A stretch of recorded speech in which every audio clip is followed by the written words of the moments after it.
Nos atiende ahora Daniel Salaverry, él ya es formalmente precandidato por Somos Perú. Señor Salaverry, muy buenas noches, bienvenido. Buenas noches, Jaime. Qué gusto poder conversar contigo. Bueno, ya es, como decía en la presentación, formalmente precandidato. Pero hay quienes dicen que usted ha ingresado a esta contienda, en cierto modo, condicionando a los dirigentes de Somos Perú, a la cúpula de Somos Perú, de que será sí o sí el candidato a la presidencia de la República. ¿Cuán cierto es esto? No, eso no es cierto. Yo, como cualquier otro militante de Somos Perú, he presentado una lista para la plancha presidencial, una lista para los 160 candidatos al Congreso y otra lista para los candidatos al Parlamento andino, y me he sometido a las reglas de juego como tiene que hacerlo cualquier afiliado que quiera aspirar a representar al partido Somos Perú.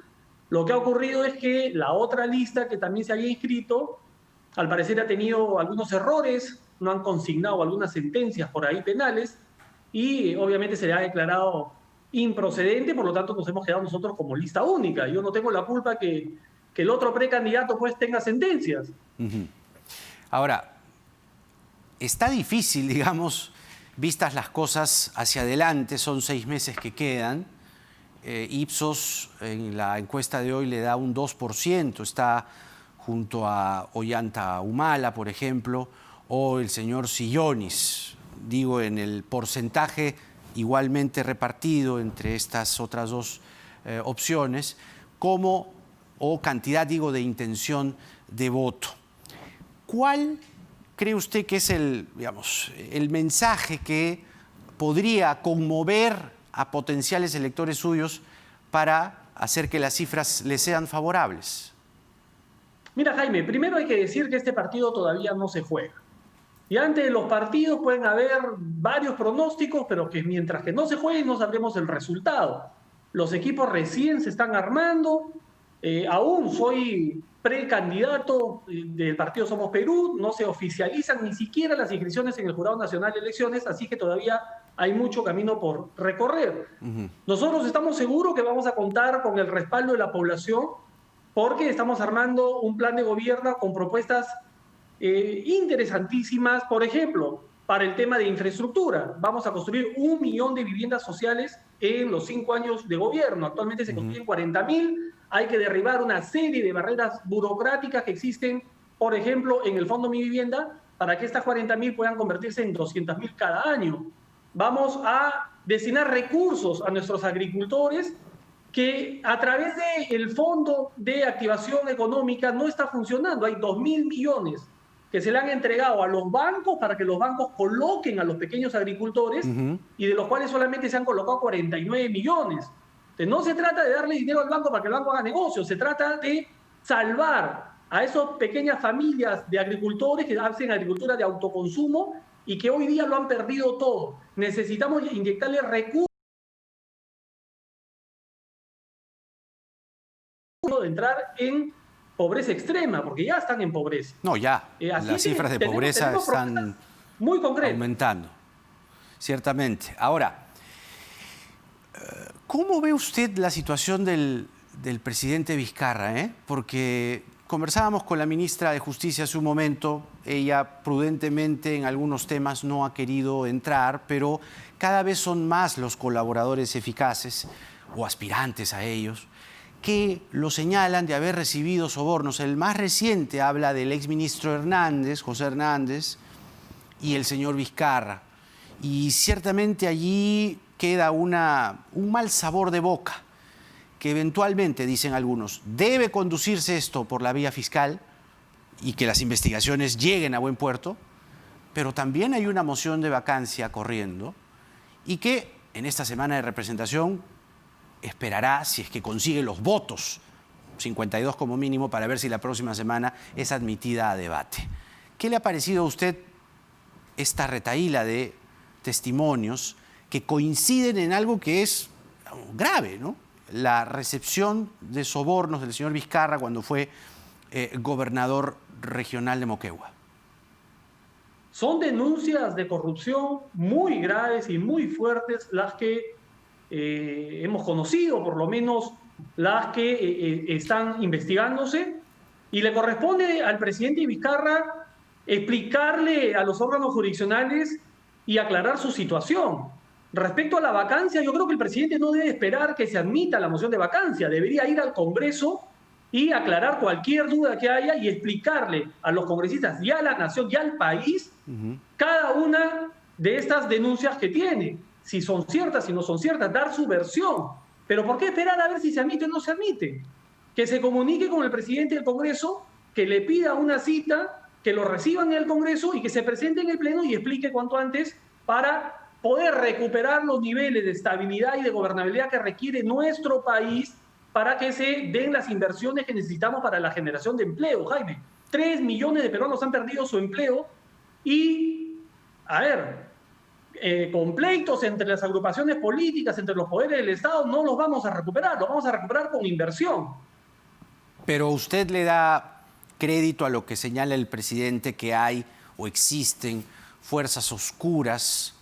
Ha dejado entenderlo, pero uno puede atar cabos fácilmente y decir, sí, pues lo de la vacancia podría tener cierta conexión, en palabras de Vizcarra, por lo que sucedió con Antauro Humala, por quienes presentan estas mociones, y algo que es ciertamente inquietante, que es la posibilidad de que quienes tomen el poder ante una eventual moción de vacancia del señor Vizcarra planeen postergar las elecciones.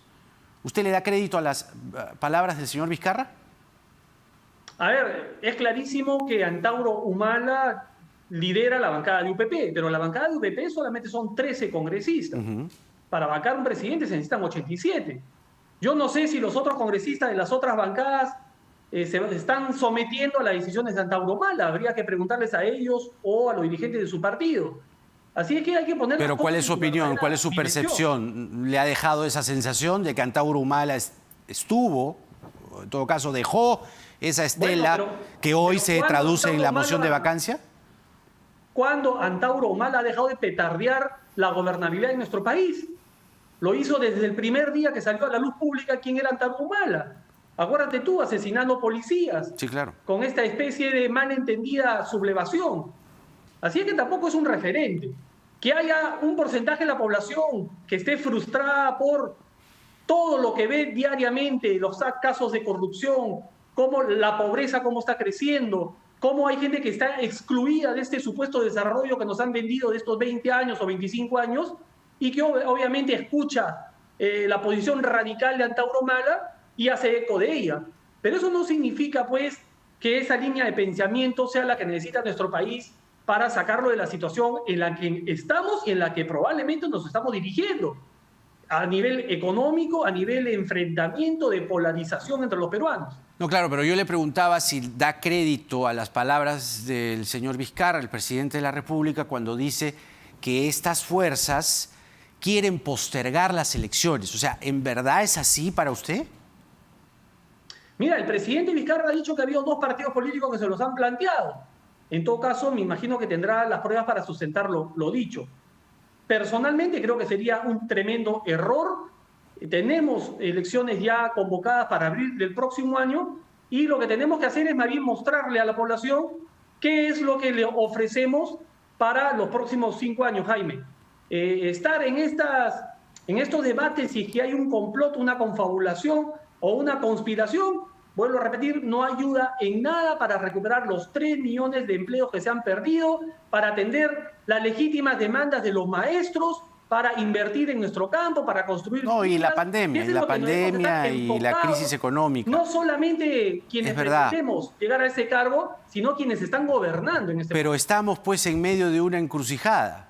Ciertamente la pandemia, la crisis económica, son cosas que deberíamos estar viendo ahora, pero no es solo la moción de vacancia, son también las acusaciones contra el señor Vizcarra. Y las acusaciones contra el señor Vizcarra están aumentando. Hay más aspirantes a colaborador eficaz que están señalando lo mismo, que señalan que el señor Vizcarra habría recibido sobornos cuando fue gobernador regional de Moquegua. Hay una frase allí que, según un aspirante a colaborador eficaz, ha señalado el propio señor Vizcarra cuando fue cuando fue gobernador, algo así como lo que pasa es que se comen la torta solos. Frases realmente repulsivas, ¿verdad? Terrible. Pero es que el asunto pasa por estas expresiones, estas indicaciones, la moción de vacancia en ciernes y una eventual pérdida de legitimidad del señor Vizcarra en el gobierno. ¿Cuál es su observación? Terrible todo lo que estamos conociendo, pero no lo digo hoy, lo he dicho desde el primer día que llegué al Congreso, e inclusive refiriéndome a otros casos en investigación. No podemos convertirnos los peruanos en jueces de última instancia. Hay que respetar las decisiones de los órganos jurisdiccionales, del Ministerio Público. Hay que respaldar a los fiscales y darle la autonomía y la independencia para que hagan su labor y la hagan bien y se llegue a conocer la verdad. Pero mientras que esto no ocurre, mientras que un juez no sentencie, nosotros no podemos hacerlo. Hay estas versiones que han salido a la luz pública, los colaboradores eficaces, supuestos colaboradores, porque no hay una versión oficial realmente del Ministerio Público de quiénes son estos, tienen una versión gravísimo, repulsivo, repugnante, como tú dices, si esto fuera cierto, pero tiene que investigarse. Y no podemos caer en el juego de los radicales que quieren desestabilizar a nuestro país porque a río revuelto ganancia de pescadores para ellos. Todo lo contrario, tenemos que ser muy mesurados. El país que vamos a recibir en el 2021 va a ser una papa caliente y ahora más que nunca tenemos que tener cabeza fría, mano firme para agarrar ese timón de este país y poderlo dirigir hacia un buen objetivo, hacia un buen puerto. Muy bien. Daniel Salaverry es ya precandidato por Somos Perú. Gracias por esta entrevista. No será la última. Seguramente vendrán más diálogos con la mayor de cantidad, con todos en realidad, los precandidatos y candidatos cuando esto ya se defina. Hasta la próxima, señor Salaverry. Que tenga usted muy buenas noches. Gracias, Jaime. Hasta luego. Abrazo. Gracias. Muy bien. El señor Salaverry, Daniel Salaverry, está en este momento, según Ipsos, con el 2%. Ha subido de 1 que tenía en septiembre a 2. 2 también tiene Sillonis, Humala, De Soto tiene 3, Lescano tiene 3, Barnechea tiene 3 y así sigo subiendo.